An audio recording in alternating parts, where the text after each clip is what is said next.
Hi అండి, ఈరోజు ఎంతో రుచిగా ఉండే చింతపండు పులిహోర ఎలా చేయాలో చూద్దాం. ముందుగా కరివేపాకు, ఇంకా వేరుశనగలు, ఎండుమిర్చి, జీలకర్ర, ఆవాలు, కొద్దిగా మినపప్పు, శనగపప్పు ఇవన్నీ ప్లేట్లో పెట్టుకొని మనం రెడీగా ఉంచుకోవాలి. ఇంకా పచ్చిమిర్చి, ఎండుమిర్చి కూడా రెడీలో ఉంచుకోవాలి. ఇలా ఉంచుకున్న తర్వాతన మనం బాండీ పెట్టుకొని, నేనైతే ఎక్స్ట్రాగా జీడిపప్పు కూడా యాడ్ చేశాను. మీకు కావాలి అంటే యాడ్ చేసుకోవచ్చు, లేదు అంటే ఇగ్నోర్ చేసేయచ్చు. ఫస్ట్ అయితే బాండీలో ఆయిల్ పెట్టుకొని దానిలో ఈ ఎండుమిర్చి, పచ్చిమిర్చి వేయించుకున్న తర్వాత కొద్దిగా కరివేపాకు వేసుకొని మనం శనగపప్పు కూడా వేయించుకోవాలి.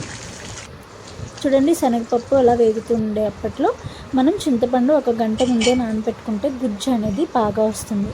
చూడండి, ఇది ఎంత చిక్కగా తీసానో. ఇలా చిక్కగా తీసుకోవడం వల్ల మనకి బాగా కలుస్తుంది రైస్లోకి మాట. బాగా పలుచగా అయితే అది వాటరీగా అయిపోతుంది. సో మీరు దాన్ని మీడియంగా మనం ఇలా గుజ్జులా చేసుకోవాలి. చేసుకున్న తర్వాత మనం వేయించుకున్నాం కదా పోపు, అందులో ఈ చింతపండు గుజ్జు యాడ్ చేసుకొని బాగా ఉడికించుకోవాలి.